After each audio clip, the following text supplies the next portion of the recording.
Well, it was 3-2 plus one. It never works out exactly the way we want it. Hey, ladies and gentlemen, this is your friend CL King coming to you live from the High Definition Studios here in Jacksonville, North Carolina. Thank you for tuning in to Impacting Life 24/7. You know, it never gets old talking about how often you can have the opportunity to make an impact on somebody's life. And that's what our primary mission here is at Impacting Life 24/7 is we focus exclusively on bringing people into your living rooms, into your earbuds, into your homes, into your cars, Monday, Tuesday, and Thursday, every Monday, Tuesday, and Thursday to make an impact in your life. And I was telling my guest tonight, my very esteemed guest, that oftentimes I'm getting just as blessed as my audience is. And you guys have been so kind to us, helping the Impacting Life movement become an actual movement instead of me and Greg working out the trunk of our car. It's actually legit now. And the reason for that is because I feel like consistently when you guys have been hearing about, hey man, that story resonates with me, you're identifying and gravitating toward that. So tonight, it is a two-part series where we don't usually have people on back-to-back very often, but when we do, they're usually from Texas. And so I'm blessed to have a very, very esteemed man. He won't esteem himself, but I certainly will. Dr. Skip Mondragon has become a friend to the Impacting Life 24/7 family. And it started out with him saying to himself, hey, look, I'm a physician. I'm a colonel. I'm a national wrestling champion. I've been in the Army for 25 years. I've deployed 30 months to combat zones. I'm a tough guy. And what happened? Dr. Skip found himself laying on the carpet, and he became an observer and participant and slowly put some pieces together that said, hey, look, I've got to admit to myself, Skip, you are depressed. And he said, you got to get help. April 17th, 2014, Skip says, I hit rock bottom and did not know where to go. I knew that I needed help. And when I heard Skip relay this to us in our pre-interview, I said, you know what? I need to have you speak to our audience. You guys know that at Camp Lejeune is one of the largest, I think it is the largest Marine Corps base in the world.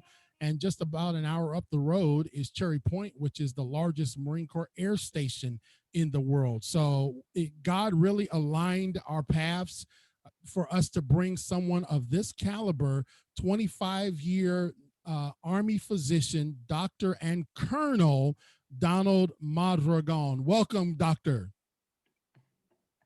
Thank you, CL. It's my delight to be there. And to all those Marines there at Camp Lejeune, hoorah! And to any of my fellow soldiers, hoorah! Yes, sir. I think I have one person on our team he might have been a soldier, but you know, we'll let one on there every now and then.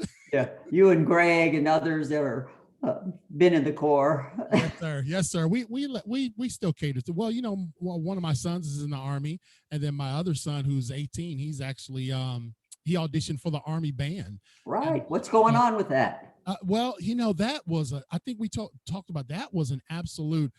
It was harder than a Marine Corps audition. He had to seriously, he had to do 11 pieces, and he got 8 of them the night before. Wow. And so it's in percussion, because he's a drummer, it's very competitive. And so it's cyclic. And so we're waiting on the next availability for him to go to boot camp in October.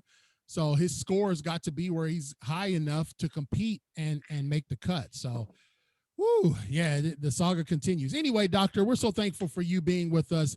And Doctor, if you could, what we always like to do is we like to give everybody an insight to how they can contact our guests.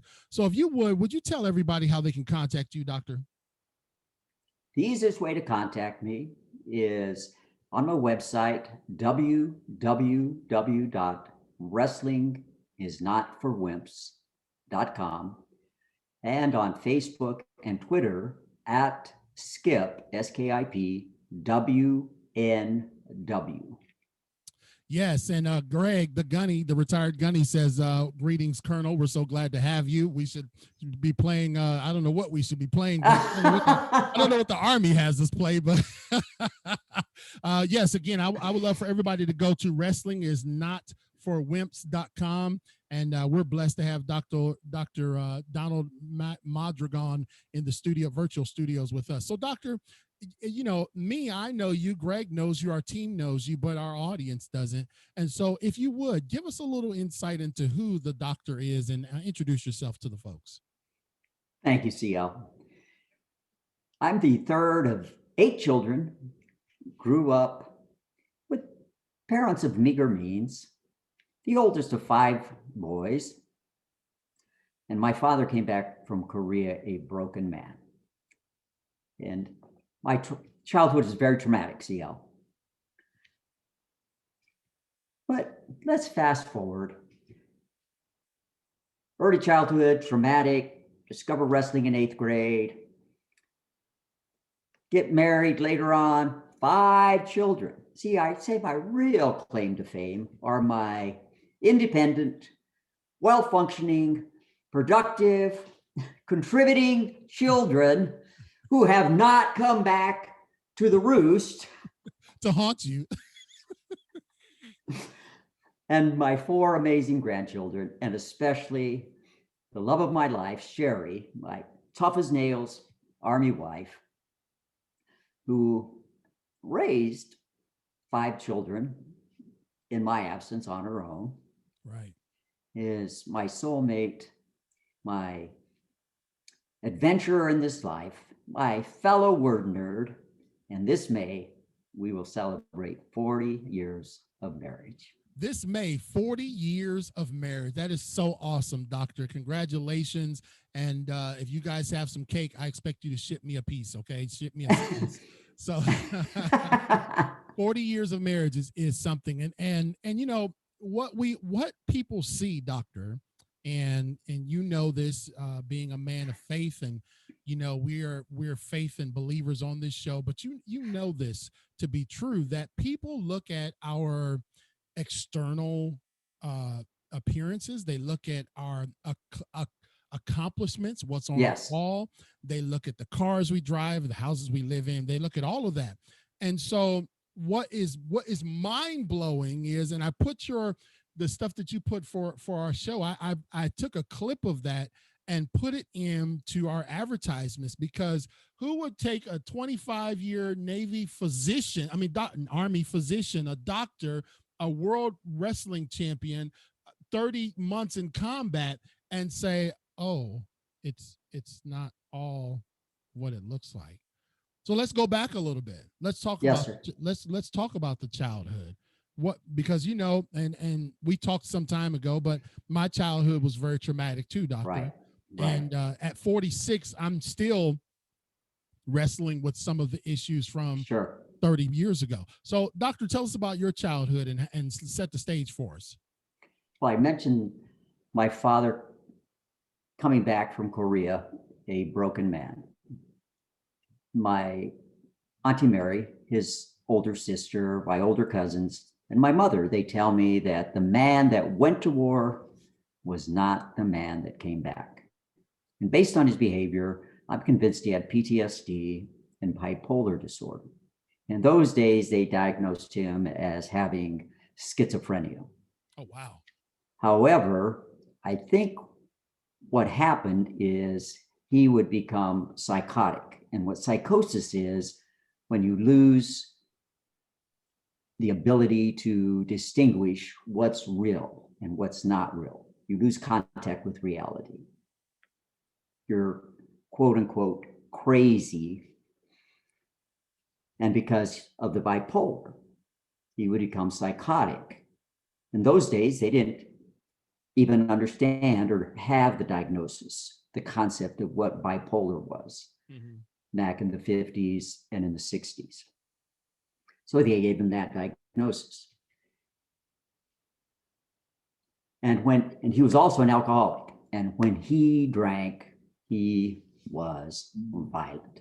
And I don't have memories basically of my childhood. They're repressed. It's like my life begins at the age of 7. My older sister Roma tells us that we would run and hide when my dad would come home. We didn't know which dad was coming home. The fun-loving dad that would play with us, the kind, gentle one, or the angry, violent one. And I didn't understand how abusive he was till my mother, because she would tell us when we were growing up, because he was in and out of the hospital, out of the Veterans Administration's hospitals. And I might see him once or twice a year at best. Oh, wow. And she would say, son, your father is sick. Your father is ill. Because it was unusual not to have a father in the home when I was growing up. I'm 65 years old. That was very much an anomaly back when I was a child. And that's what she'd say, because kids would ask me, where's your dad? Why don't you have a dad? And it was very hurtful and difficult not growing up with a dad. So those were those early years, traumatic, difficult. Dad, insult to injury, I was very small for my age. The smallest kid in my class, as a matter of fact. We moved frequently, so I didn't know people. This new kid on the block. And then let's just pile it on, let's just make it that much worse.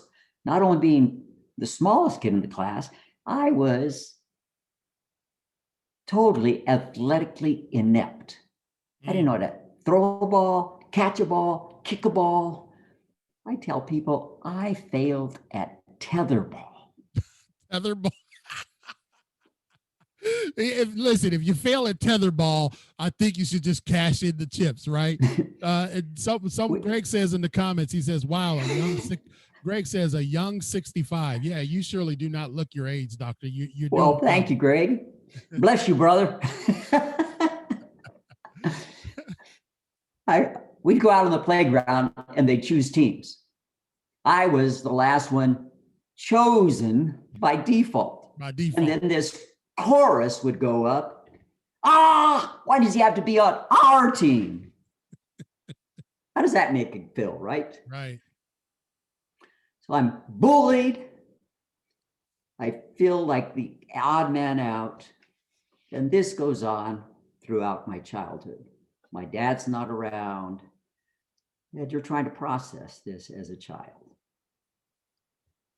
Come 8th grade, my mother had remarried at this point. It was the first time in my life that we had a stable life, my family and I. And I go out for the wrestling team. After a few practices, I think, I think I can be good at this. I think I can really be good at this. I make the varsity team. Only 8th grader on the varsity team. Oh, wow. I didn't win a match that year, but the bullies left me alone. Now, mind you, I wrestled in the 85-pound class, the lowest weight class, but the bullies left me alone. Wow, that is light, doctor. I'm still not a very big man. 85 pounds. My goodness, Greg.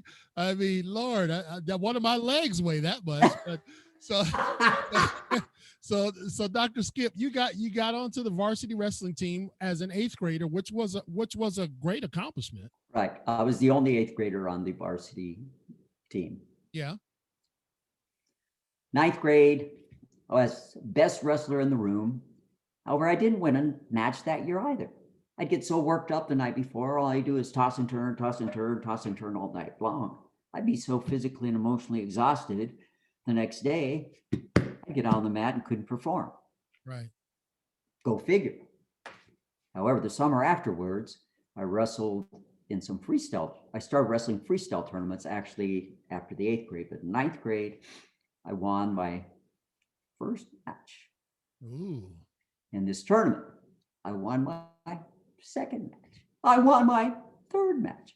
I won my fourth match. Mm-hmm. Now I'm wrestling for the championship. And I win. My coach takes me aside and said, "You know who this kid is that you beat?" "Oh, I have no idea, coach." He said, "Well, he won this tournament last year. And it was a statewide tournament." So that set me on the path towards winning. I ended up my career having won many state freestyle, which is one of the Olympic style championships, placed in a couple national freestyle championships, was two-time district champion, state runner-up, and finished my high school career as an honorable mention All-American. Wow. So much for the guy that couldn't play tetherball. That's right. Yeah. But the history behind that is there was a shift in my persona. Mm-hmm. I go from this wimpy kid who's bullied now to this still a small guy, but now I'm a tough guy. Right. Yeah. And so, by golly, I'm not going to be bullied or pushed around ever again. So then after that, after high school, did you join the military right after high school, or was there some time? I did not. I went on to college. I started at the University of Notre Dame on an ROTC, an Army ROTC scholarship. All right. However, I left there after 2.5 years, terminated my scholarship. I spent approximately 2.5 years then trying to figure out what I was going to do. I felt a calling from God, and I didn't know how to carry out that calling. Mm-hmm. I was pre-med at the University of Notre Dame, and I had this struggle. Well, how do I carry out this calling that God has upon my life and practice medicine? And I struggle with that duality. And it was our family doctor, actually, who recognized how much I was struggling in January of 1978, had me come have lunch with him, gave me a tour of his hospital, introduced me to several of his colleagues who seemed to have all the time in the world, answered questions for me. There was an anesthesiologist, a radiologist, a surgeon, pathologist. And they answered all these questions for me. I think there's also a cardiologist. We went back to his office, and he was asking me, "Skip, what are you going to do? Skip, what are you planning on?" And I said, "Dr. Gill, I think I'd like to go back to school, finish up my pre-med studies, and get into medical school." And his parting words to me were, "Skip, whatever you do, you just need to get on with it." And that was the kick in the pants that I needed. Right. So I applied to 2 different schools. I applied to Creighton University and Oral Roberts University. Creighton had its own medical school. It was a smaller school, and Oral Roberts University was getting ready to start its medical school. They were opening their medical school that year. I visited Creighton. I thought, this will be a great fit. And they were telling me, "You'll do great here. You'll do great here. You were at Notre Dame. You'll fit in wonderfully here." And I thought, well, I think I'm going to go there. But I hadn't heard from Oral Roberts University. I called them up and said, "I have this other offer. I've got to let them know by the end of the week." Next day, they call me back. "You've been accepted. Make a quick trip to Oral Roberts University." I had a couple of things. I was skeptical when I went there.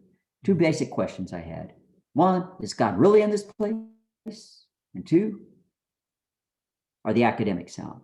And before the day was out, I was convinced on both counts. I opted to go to Oral Roberts University, and that's where I met my sweetheart. I stayed there actually to attend medical school. Well, just let me parenthetically insert, Doctor, that my first piano teacher and a very, very close friend of mine, Pastor Lee Anderson, was from Oral Roberts. So, oh, wow. Yeah. So we share some history there with ORU. See that? Sure. So we were asking the background. So there's accumulated trauma, Chris, in how we go through life. The trauma of childhood, the trauma of your teenage years. It was a great loss to me when I lost in the state finals of wrestling. I had spent 4 years training, working throughout the school year, summers, devoting myself before school training, after school training, year round, for the goal of standing on that podium as a state champion. And it hinged on a couple seconds of what we call writing time that I lost that state championship. And that I didn't understand how much of an impact and what a loss that was to me, but it affected me in such a way that it injured this persona. It destroyed my confidence. And it took me about 3.5 years to rebuild that. And then there was the trauma of a young lady that I was very much in love with. And when that relationship went by the wayside, my heart was broken. Right. Leaving Notre Dame, again, there was that loss. Termination of my scholarship. And then later, as you go through life, our firstborn, medical school is a grind. Our firstborn was born with this very rare genetic anemia. Less than 50 individuals in all America have this type of illness. And a variety of medical issues we had to deal with as he was an infant. Subsequently, you go through the military and being away from your family and some of the duty stations under some of the command that you have to deal with, and some of the conditions, again, that things, and it accumulates. This stress accumulates one-on-one, and then the issues you have with some of your teenagers is, with drug addictions and mental illness and so forth. All these things accumulate. Well, let me just ask, Doctor, because, ladies and gentlemen, thank you for tuning in to Impact Life 24/7, our live audience, as well as our podcast. I'm blessed and joined by Dr. Donald Mondragon. We call him Dr. Skip, and he's a 25-year, is it 25 or 26 years? 26, 26-year Army physician, retired colonel, and just a man of faith. But he has helped us is helping us over the next couple of days to understand this whole thing about stress, and recognizing that those of us that are men, those of us that are strong and tough guys, guess what? He talks about this, that tough guys get depressed.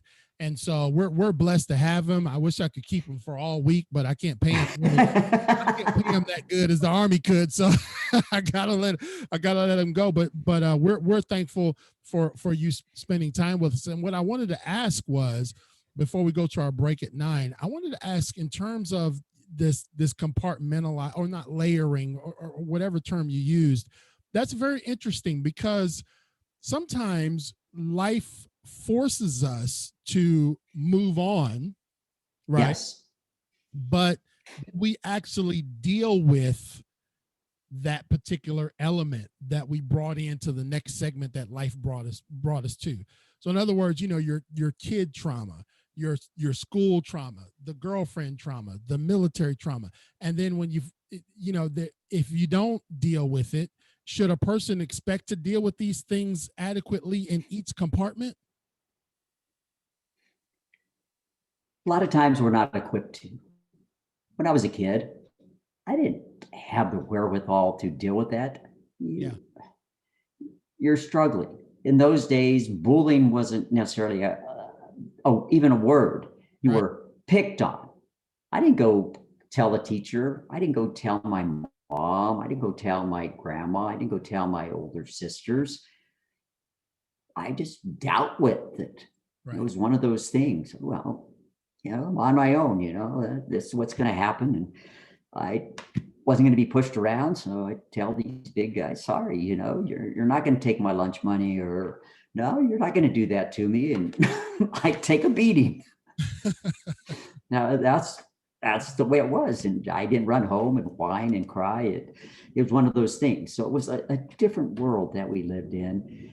And again, as you go through in this tough guy persona, you compartmentalize. And the way we were raised and enculturated, this idea that we're not taught oftentimes as men how to identify our feelings. And that's a big part of it. How to identify that I'm sad, I'm lonely, I'm feeling rejected, I'm confused.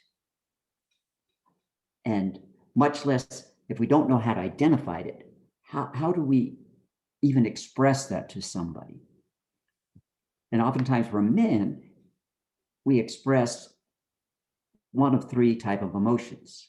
This elation, rah, rah, high fiving, slap one another on the back, cheering for our team, birth of a baby, something great. Love or anger, when so many of those other emotions, those negative emotions, those things that we don't know how to express, get expressed as anger. Because we haven't been taught. It hasn't been modeled for us. Right. And when we look at our society, especially, we're talking about men in particular, and I'm thankful for Dr. Donald Mondragon to be on our show. He is all the way from Texas. Where are you at in Texas again? We are in Midlothian, which is in the Dallas-Fort Worth area. Yes. So I'm just going to say Dallas because I can't pronounce There you go. We'll christen you into Dallas. Yes, sir. But Doctor, you're so right. And I was even talking about this today that, as a husband, as a provider, as the strong tower that never can be shaken, the reality is that, the Marine Corps, that wasn't a place that you cried or showed weakness. Army, same thing. And Katrina says Army's good, so you got another fan. But you're right. If we don't see it modeled, I could just tell you this: that a lot of stuff that I went through, I just suppressed. I just tucked it away. You know what I mean? I just put it away, and 46 years old now, I'm like, okay, I need to deal with some of this stuff because I never dealt with it. Yes. That's correct. That's absolutely correct. Well, so you went into the military, and you went to Oral Roberts. You finished Oral Roberts. You did pre-med, and then how was that whole experience? Was that amazing? Well, pre-med was wonderful. Yeah. Because my heart had been healed. My confidence had been restored. God had done a wonderful healing in my heart. And I actually went there with the intent, I'm not going to get involved with any girls. I remember saying that to myself, right, very distinctly, because I said to myself, girls, who needs them? They take your money, they take your time, and they take your heart. Right. See, even I do that one. Time? I got to study and get into medical school. I don't have time for girls. Right. Money? What money? I didn't have any. And heart? No way. I'm not giving my heart away. It had taken me 3.5 years for my heart to mend. See, and I met Sherry my very first week at ORU, and she ruined my plans. She said, "Oh no, I got something else for you, big boy." So real quick, we're at the top of the hour. I'm joined by Dr. Donald Mondragon, and I want everyone to go to his website, wrestlingisnotforwimps.com. We also have on our Facebook Live a link to his book, Wrestling is Not for Wimps, and we're so blessed to have him. I just would like to take a moment to thank our sponsors for helping Impacting Life 24/7 stay on the air, and our gold sponsors, they get a commercial every time we do the show, and we're thankful for our new gold sponsors. Gregory Smith is a gold sponsor and a silver sponsor and a platinum sponsor and a diamond sponsor. But he has a book called 100 Simple Ways How to Manage a Property and Evidence Room. You can get your copy of his book at reaching out to Greg on Facebook or email him at smithg1963@yahoo.com. Also, Michelle Perry, who is a gold sponsor. She is the founder of the Successful Diligence LLC and also the host of the worldwide Successful Diligence podcast. She's a best-selling author, and that book is called The Pebble in My Shoe. I just heard recently that she's running out of copies because they're flying off the shelf. So reach out to her. You can connect with Michelle and get a copy of her book at successfuldiligence.com. And listen, when you reach out to these folks, let them know you heard about them here on Impacting Life 24/7. Adrian Barker, the host of the Adrian Barker Speaks podcast, is a life coach and CEO of Professional Global Etiquette. And I love for you to connect with Adrian at professionalglobaletiquette.com. And the CL King Group Incorporated is also a sponsor. We have many other sponsors, but the gold level sponsorship, which is just $5 a month, it gets you a free commercial. We're just going to continue to give. And so we'll talk more about how sponsorship works at the end of the show. But I'm joined by the Colonel, the man, and definitely a legend, Donald Mondragon from Dallas, Texas. Greg said, well, Dallas area, but Greg says that he was a recruiter in Dallas.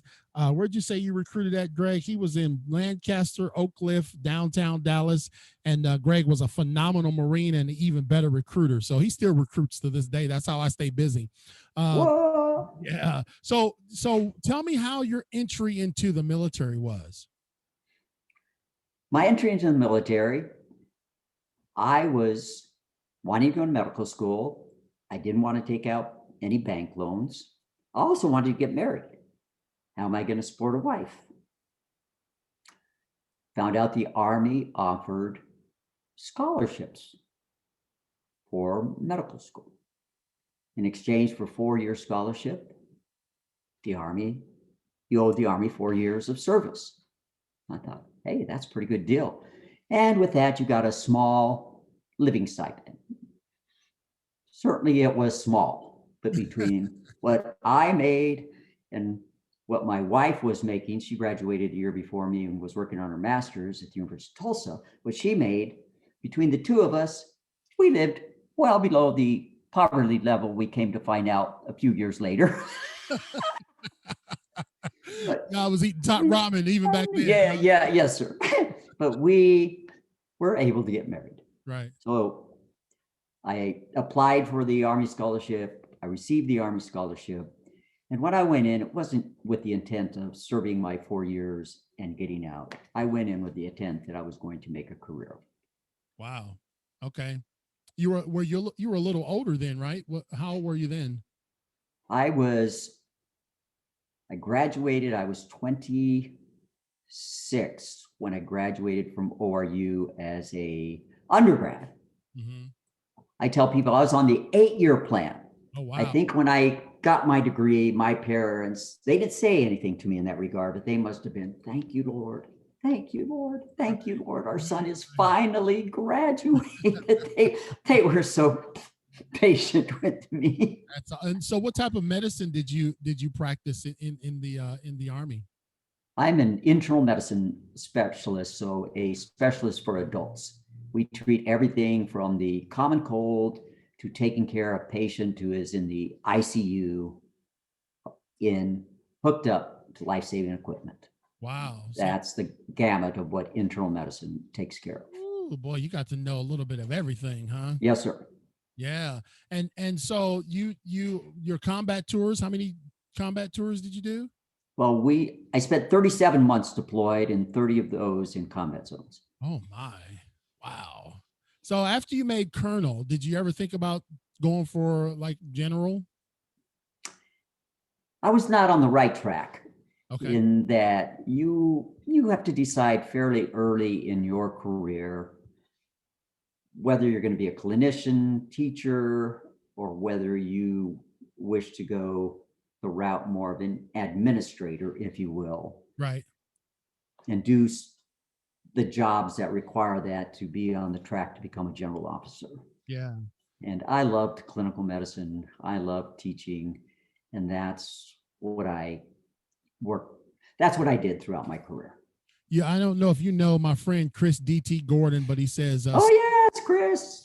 Skip is a great man. Skip is a great guest and an even better man. And I can concur with that. Oh, bless you, Chris. So, Skip, we have Skip on our show, Dr. Skip Mondragon from the Dallas area in Texas, and everything is bigger in Texas. Yes, sir. And so there came a point, and this is really, how we got here. I wanted you guys to, we've been laboriously going through the elements of Skip's life so that maybe something that he says will resonate with you. Like, okay, I can see that I went to school. I can see I got married. I can see I did this. I can see I did that.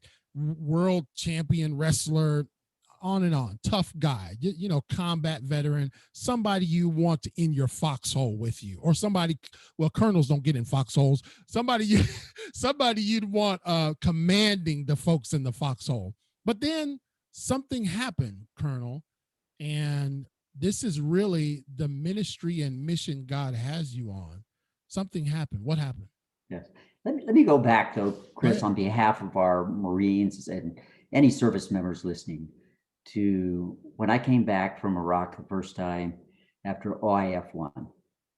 We touched down at Fort Hood, and I wanted to get down and kiss the ground. Right. It was though a 300-pound gorilla was lifted off my back, because the last 3.5 months in Iraq, I had been the officer in charge of the 21st Combat Support Hospital in Mosul. I was in charge of 220 personnel responsible for all that went on with the 21st CASH, all the medical care, the logistics, the force protection, air evacuation. The buck stopped here. Of course, I didn't know how to do all of that. I knew what it required to give outstanding medical care, but all the other things, I had to rely on a fabulous staff that I did have. We got all our 220 personnel home. We had a seamless transfer of care to the 67th Combat Support Hospital. And we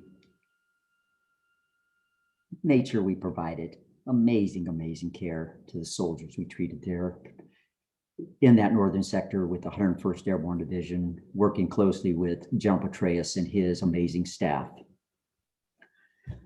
But when I came home, my emotions were like this and that. One moment I'd be so elated, then I'd be in tears, and then I'd be angry. And I couldn't figure out where this anger was coming from. Mm-hmm. And I remember relating this to a friend of mine, and they responded, well, Skip, anger is secondary emotion. A few days later, I'm talking to somebody else. Skip, anger is a secondary emotion. I say the same thing to a third person, and they respond in the same fashion. Skip, anger is a secondary emotion. All right, Skip, bing, bing, bing, bing. Pay attention. What are they talking about? I pondered with that. I reflected on it and prayed about it. Mm-hmm. What I realized is I was grieving. I was grieving over those soldiers we lost, over those soldiers that were maimed, whose lives would never be the same, whose families would never be the same. I was grieving over that year that I lost out of my family's life. I was grieving, but I couldn't get in touch with that. I didn't know what was happening, and it was coming out as anger.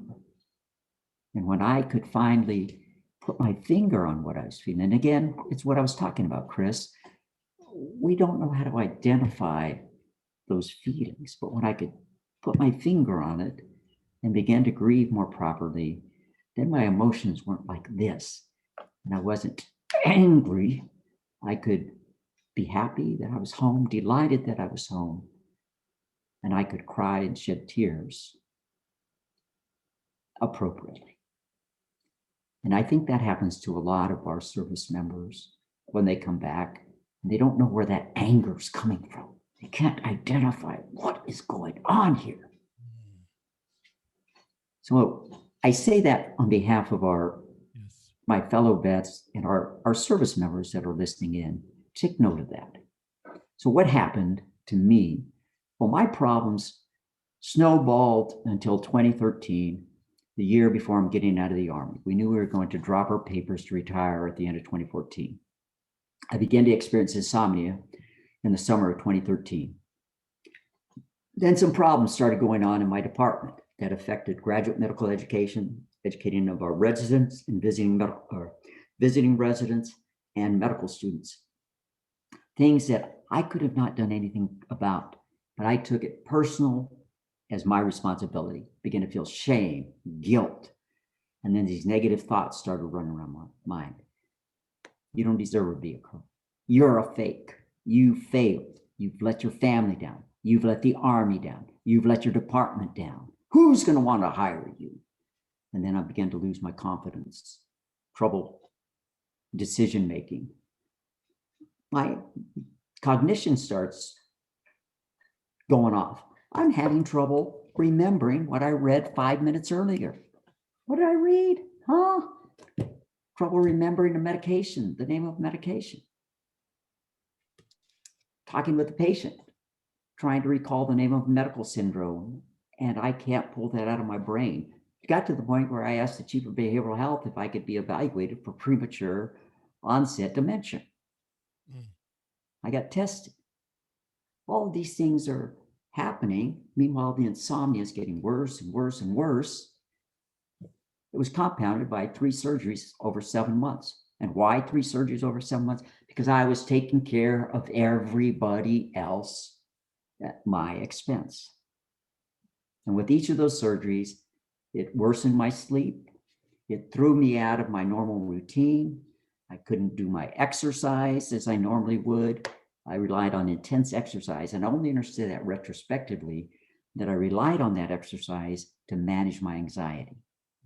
It disrupted my normally healthy diet, and that only compounded all these things, and all these symptoms just got worse and worse. My mood just became more and more blue. I began to withdraw more, lost passion in my normal interests, particularly wrestling, coaching the boys that I would coach in wrestling.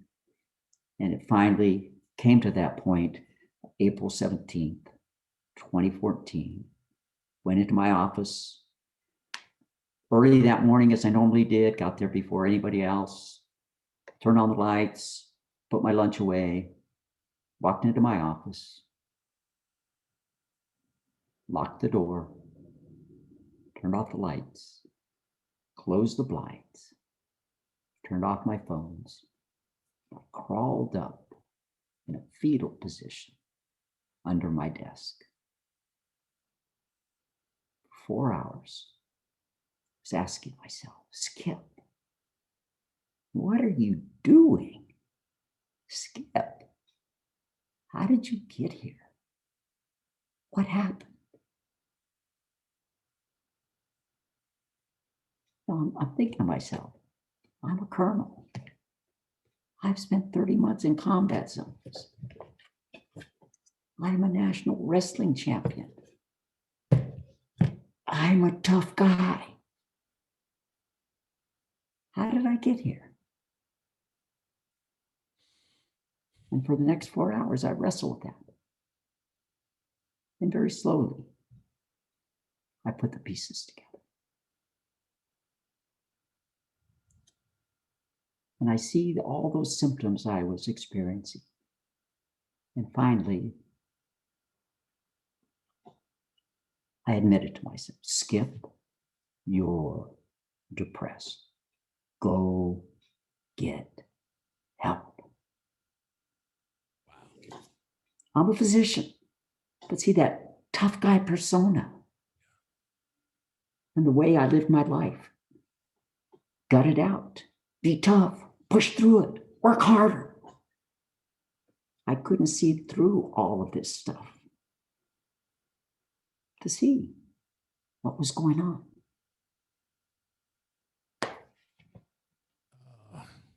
Wow. Ladies and gentlemen, you're tuning in to Impacting Life 24/7. And I have as my guest my friend and brother, Dr. Skip Mondragon. He's a retired Army colonel, retired physician, 26-year veteran, world championship wrestler, and the author of Wrestling. Depression is not for wimps. And he talks about lessons learned from an amateur wrestler's fight to triumph over depression. Let me just tell you, doctor, you're a man of faith. Yes, sir. You went to Oral Roberts. I've seen the big tower there. My first piano teacher was Oral Roberts. And sometimes in the faith community, even, it's even frowned upon when you say you need help. Because if he's not the Prince of Peace, then you can't, there's nothing else. There's no other way. And I believe in the Prince of Peace. But I bet you, doctor, that there are people sitting on our padded pews, walking through our 6-inch deep carpet, that are experiencing exactly what you are experiencing. And because they don't want to seem out of the norm, well, I'll go to church. That's God. Why do I feel this way? And yes. Men in particular don't know how to process it. Church can almost be its own subculture that you got to have. Yes. You know what I mean? You got to make the standard or whatever. Right. And so, folks, the reason why I'm having the doctor on for 2 days is because you see, he's performing surgery on us tonight with his story. It's not always easy and me being a storyteller of my life, it's not always easy to be transparent and expose yourself. But the doctor has paid the ultimate price, and he acknowledged with himself that the Bible says David encouraged himself in the Lord. And so the doctor did the same thing, even though he was under his desk. He said, Skip, you need to get some help. What happened after that? What was your journey like? What did getting help look like for Dr. Colonel Skip Donald Mondragon? I got up. I went downstairs to my primary care physician clinic. I asked for the earliest appointment I could get with the clinical psychologist in that clinic. They said, we can get you in next week. I booked that appointment, went back up to my office, sat there for a few minutes and thought, I don't want to wait till next week. Picked up the phone, called the chief of behavioral health. See, helps that you're a colonel, the chief of the department, you know all the other chiefs. My first name, Joe, here's what's going on. Can you get me an appointment? He had an appointment for me that afternoon. I saw a very astute young psychologist. She did a thorough evaluation, including assessing for suicidality. And at the end of the appointment, she corroborated the diagnosis of major depression. And she said, my chief and I, we were discussing your case and feel that there's another psychologist that you and he would work very effectively together. And we set up your first appointment with him for next week. And indeed, we hit it off beautifully. And I'll forever be indebted to Lieutenant Colonel retired Mike Perry. Wow. And you know, again, hey, Augie, my friend Augie, who's a truck driver. He's up in Portland, Oregon. He says hello. He's a former Army Ranger, and he always tunes into the show. Oh, awesome. Yeah. So Augie has, when COVID hit during the peak, he was one of the few truck drivers in the world that did not come off the road. He stayed on the road for 6 straight months. Whoa. Well, bless you, brother. Yeah, Augie's an amazing man, and we're blessed to have an amazing doctor and man, Dr. Donald Mondragon. He is the author of Wrestling Depression is Not for Wimps, Lessons Learned from an Amateur Wrestler's Fight to Triumph Over Depression. And you can get that at wrestlingisnotforwimps.com, wrestlingisnotforwimps.com. Of course, you can connect with the doctor. He's going to be with us again tomorrow, but the journey, after those sessions, and some men out there, some military men out there are saying, they've probably said some of the stuff you said. Well, I led men in combat. I've had bombs going off over my head. I don't need to go talk to nobody. Right.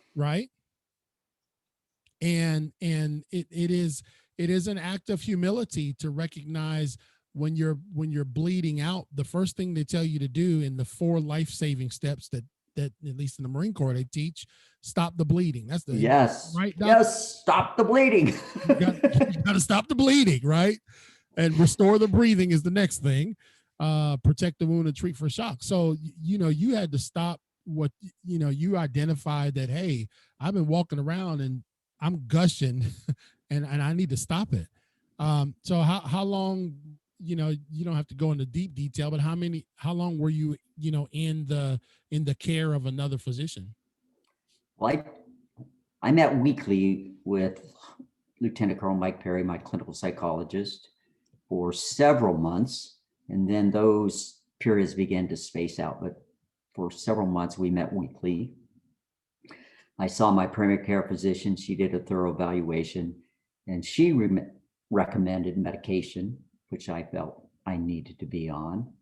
And then eventually I also saw a psychiatrist who further adjusted medications. So I tell people I saw the A team. The A team was taking care of me. My clinical psychologist, my primary care physician, and my psychiatrist. And they all provided compassionate, competent, and wonderful care to me with such kindness. Right. That I never felt less than. And going for help is actually empowering, because I was so utterly depleted. I knew at that point that I was at the end of my rope. Right. I was on my back, and it was wrestling this 250-pound behemoth. And I was struggling with all my might, and there was no way that I could get up. Your wife, your lovely wife, your beautiful kids, and I think you got grandkids too, right? Yes. Yeah. Those people, thank you, doctor, for coming to that intersection that says, you know what, I need some help. And let me just tell you just a personal story without giving out the names. Someone we lost very, very close to our family this year. And I guess what I want to ask you in the last few minutes of our time, because tomorrow night we're going to get into the how-tos. We're going to get into some tips, some strategies. We're going to talk more about things that he's got in the book. I want to talk some wrestling moves. See if I can get the doctor down on the mat. See what he's got. All right, buddy. But does someone listening out there who initially would say, I'm not depressed, or if they looked at our advertisement and says, oh, that's not for me, but somehow they felt compelled to listen to the show, are there some telltale signs of depression? Yes, the sine qua non is a blue mood. And we're not talking about feeling down. This is a palpable heaviness. It's like a gray cloud descends upon your life. It's walking through life in black and white. You lose passions for what you're normally interested in. Your cognition can be off. You lose confidence. There's indecision. Anxiety oftentimes accompanies that. I felt this tremulousness in my chest, and my hands would shake. I would just feel anxious. Disruptions of your sleep, insomnia, or excessive sleep. These negative thoughts that we call negative ruminations, like a cow ruminating, bringing up its cud, chewing and going down. It's this endless play loop, like I talked about. You're a fake. You don't deserve to be a colonel. You've let your family down. You've let the army down. They just batter you day in and day out, just on and on. So I mentioned the loss of confidence, the guilt, the shame, withdrawal. It's a syndrome of all of these syndromes, or many of these syndromes. Plus, it can affect you physically. Fatigue, that was another thing. Headaches. The inflammation affected my osteoarthritis and overuse injuries. They would just ache.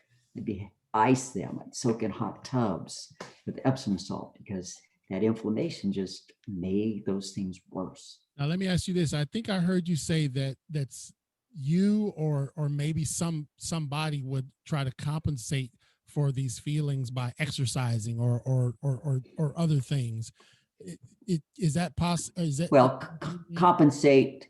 Yeah, I compensated with my anxiety trying to exercise, but Another thing, though, that's good for treatment, and we'll talk about that some more tomorrow, is actually exercise. Okay. Exercise has been shown to be a good antidote, if you will, to treat mild and even to some cases moderate depression because of the impact and the way it affects different chemicals in our brain and some of the neurohormones and other regulatory systems in our body. That exercise is one of the very important things in treatment of our lifestyles towards helping us to treat depression.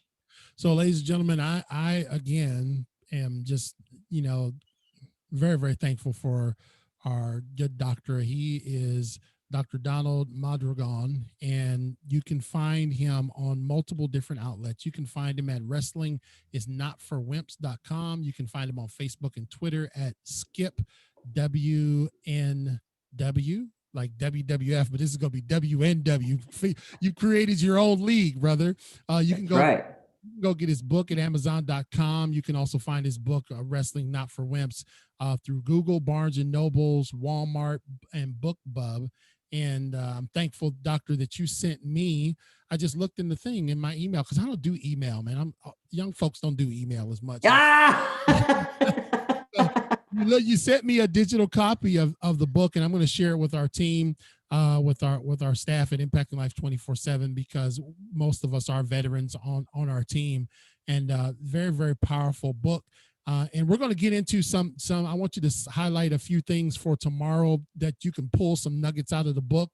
We're going to talk about. Doctor gave us 7 amazing tips that he's going to discuss that will impact our audience. He's going to highlight the impact of mental health in men, discuss ways to combat the stigma of mental illness. He's going to give men, especially tough guys, including active duty service members, first responders, and vets, permission to say, I'm hurting and I need help. We're going to talk about that tomorrow. He's going to educate on cardinal symptoms of depression.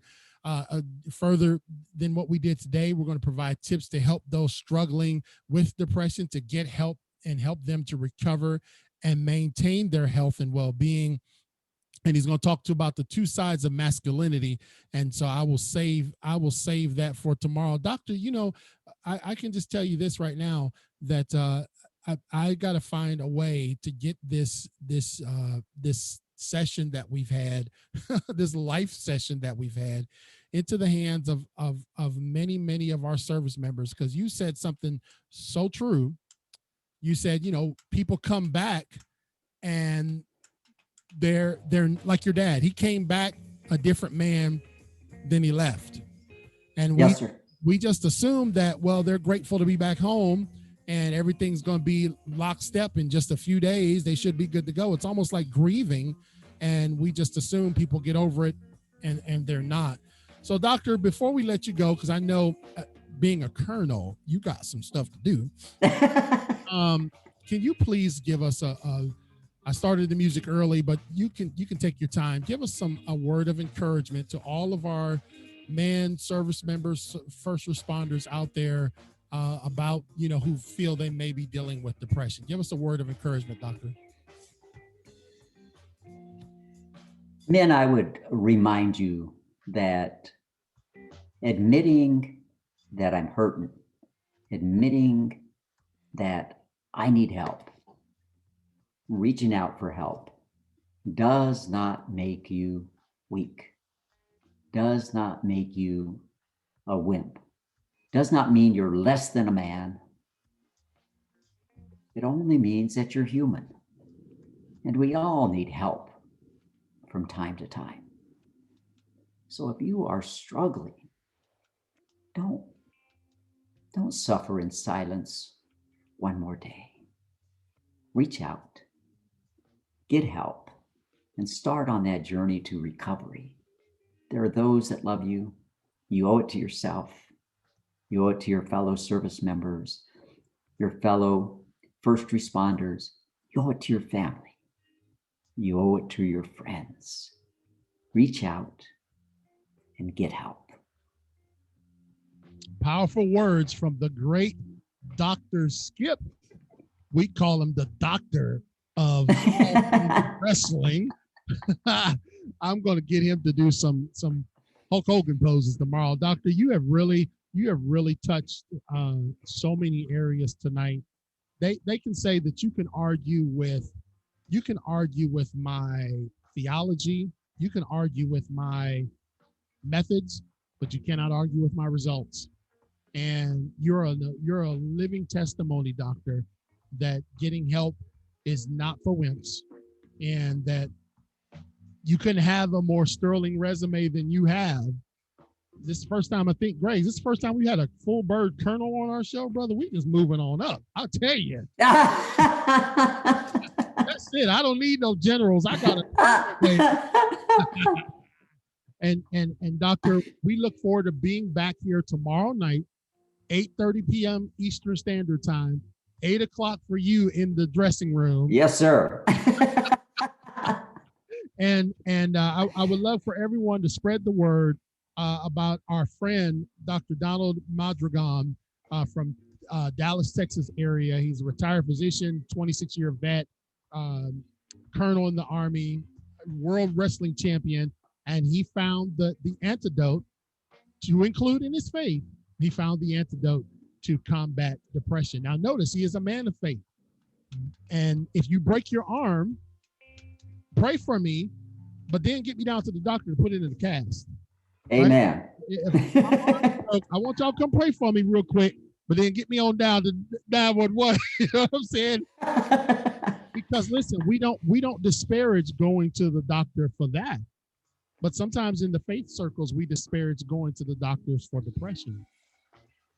So again, Dr. Donald Mondragon from Dallas, Texas area, we thank you so much, doctor. We will see you back here tomorrow night for part 2 in our 2-part series. You have really blessed us. We really appreciate it, doctor. Thank you, Chris. I look forward to it. All right, we'll see you tomorrow. Yes, sir. Well, ladies and gentlemen, that's just how that worked today with Dr. Donald Mondragon. I'm working on getting the R in there, Mondragon. And what a phenomenal story. Sometimes we think we got it all figured out, y'all.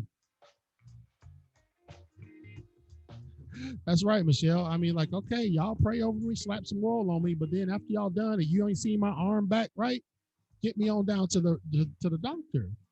And I'll just be honest with you, man. I've been in church 30 plus years in leadership, not just in church. And sometimes it's frowned upon for people who are dealing with depression to get help. Well, he's the Prince of Peace. He is the Prince of Peace. He also can heal you. When your arm don't get healed, you go down to the doctor, don't you? And this doctor who he wasn't PhD, he's a physician, combat physician, over hundreds of people, full bird colonel in the Army, said, man, I've done all this and I need some help. You know, it's something when you crawled up under your desk in a fetal position as a colonel. You know, it's got to be humbling too, because you're a man in charge, a man under authority and over authority, in authority. So anyway, I'd love for you guys to tune back in tomorrow night. Thank you. Thank you for coming back tomorrow if you can. It'll be 8:30 Eastern Standard Time. Listen, if you'd like to become a sponsor, very, very simple. Go to clkingspeaker.com. If you'd like to get some merch, we're going to start sporting it on the show. I got some coming in. You can go also to clkingspeaker.com, click on the merch tab, and I'd love for you to support us there. As well as if you'd like to become a sponsor, there's 3 levels of sponsorship: silver, gold, and platinum. Silver is $1 a month, helps us keep with all the external things that we have to do to keep the show going on, all of our subscriptions, all of our payments, all of our analytics, all of our automation, because we couldn't be doing all this stuff even with a staff of 20. That helps us with that. The $5 a month sponsorship helps with that, but it also gets you a free commercial on our show. And our show is listened to and downloaded in 10 different countries, as well as from coast to coast, north and south in the United States. So as long as you're a sponsor, a $5 sponsor, a gold sponsor, you get a free commercial at the top of the hour. And then our $15 sponsorship helps us because we're not going to be having to do virtual very much longer, folks. I feel it in the spirit. And we have a training that we designed for young people called Gear. And that training is a 4-step process to help young people who feel stuck, especially in the at-risk community like I was, They feel stuck and they don't, man, we offer that training free of charge to schools all throughout the country. We love to offer it free of charge. Sometimes we can't because I got to pay to get all the way to Texas if I got to fly. And so we love to be able to do these things free of charge. So that $15 a month sponsorship is a platinum sponsorship. Of course, you get a free gift and you get a commercial at that level. All right. Thank you guys again for tuning in. Yeah, you're right, Michelle. They are including into the church. I talked about that, man. You know, we walk on 6-inch deep carpet and thinking because we shout and our wig fall off that's it. No, man. People, and I came up in church, you just shut up and suck it up. But I'm glad that we are understanding that you can still be a person of faith and trust in God and also take care of these other issues. Yes, Greg, you're beyond a platinum sponsor though, brother. You're like, I don't, what's higher than platinum? Like diamonds, rubies. Greg's like a ruby sponsor. That's why, I mean, I could never pay this man back for all he's done for me. Anyway, tomorrow night, back here, 8:30 p.m. Eastern Standard Time with the doctor. Let some men know about this show, okay? Because we're gonna recap and then we're gonna go into some strategies for overcoming this, how to get help. Speak up. We don't need to lose another vet. We don't need to lose another man. And you're not a wimp just because you ask for help. You're not a wimp. All right, thank you guys. We'll talk again tomorrow night. Have a great night.